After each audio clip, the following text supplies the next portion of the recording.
नमस्कार बच्चों, कैसे हो।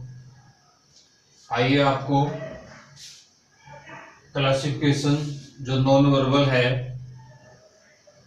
रीजनिंग का क्लासिफिकेशन का ये दूसरा जो वर्बल के अलावा जो नॉन वर्बल रीजनिंग है क्लासिफिकेशन में, वर्गीकरण में, उसको हम उसका अध्ययन करते हैं, उसके बारे में जानते हैं, सीखते हैं। क्लासिफिकेशन को ऑड मैन आउट बताया गया है। बेमेल छांटिए, ऑड मैन आउट इंग्लिश में कहते हैं, क्लासिफिकेशन भी कहते हैं, वर्गीकरण भी कहते हैं। जो संबंध नहीं रखता या अलग संबंध रखता है तो उसको भी हम इसको कह सकते हैं। बहुत सारे तरीके से इसका नाम आप ले सकते हैं। असल में ये चीजों का, वस्तुओं का, चित्रों का वर्गीकरण है। क्लासिफिकेशन में अभी आपको 3 फिगर मैंने यहाँ पे दी गई है। 3 पर्सन है, 3 सवाल है, 3 पर्सन है। खास बात यह है कि जो आंसर फिगर है और जो क्वेश्चन फिगर है वो सेम ही होती है। इसमें एक ही फिगर दी जाएगी, वही क्वेश्चन फिगर होगी आपकी, वही आंसर फिगर होगी, और ऊपर इंस्ट्रक्शन दी जाएगी। शब्दों में आपको निर्देश ऊपर दिया जाएगा, जिसमें कहा जाएगा नीचे दी गई जो 4 चित्र है, आकृतियां दी गई है, उसमें 4 चित्र है। चारों में से 3 जो चित्र है, 3 जो आकृति है, वो किसी न किसी तरीके से एक जैसी है और एक अलग है, तो अलग को छांटिए, बेमेल को छांटिए, जो उससे संबंध नहीं रखती। ओड है उनमें से, उसको छांटिए। तो यहाँ पे 4 खाने दिए गए हैं, एक में 4 जो आकृतियां ABCD के रूप में।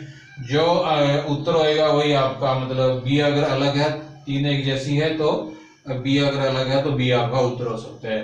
आइए हम देखें ये जो चित्र है, ये जो बनाए गए हैं आपके सामने बोर्ड पे बनाए गए हैं। तो इसमें जैसे ये 3 सभी में जो तीर के निशान आपको नजर आ रहे हैं, चारों के 4 फिगर में, और चारों में तीर के निशान बाहर की तरफ है और 3-3 निशान है। देखो 3-3 चिन्ह है जो 3 अलग अलग दिशाओं में वो जा रहे हैं, लेकिन फिर भी ये चारों के 4 हमें एक जैसे लगते हैं। अगर हम इनको ध्यान से, गहराई से देख पाएंगे तो हम इसके उत्तर की पड़ताल करेंगे।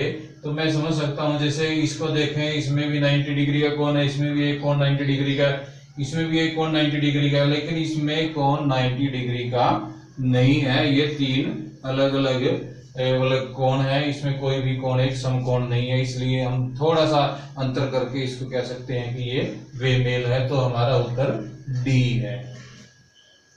तो ये ध्यान से देखने की बात है बच्चों। एक एक चीज को हम देखेंगे, एक एक आकृति को देखेंगे, एंगल के हिसाब से देखेंगे, फिगर के हिसाब से देखेंगे।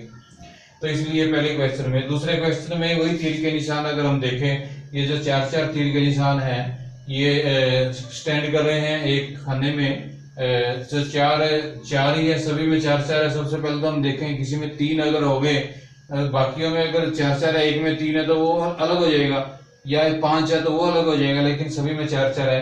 अब फिर हम देखेंगे कि इनकी डायरेक्शन कैसी है। डायरेक्शन अगर हम देखें, ये ऊपर है, ये नीचे है, ये ऊपर है, ये नीचे है, ये नीचे है, ये ऊपर, ये ऊपर नीचे, ये ऊपर नीचे, नीचे ऊपर, ऊपर ऊपर नीचे नीचे।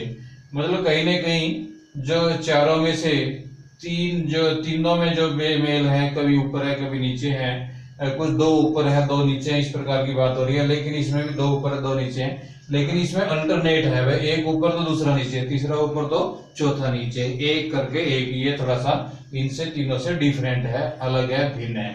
तो ये हमारा उत्तर होगा ए इसमें।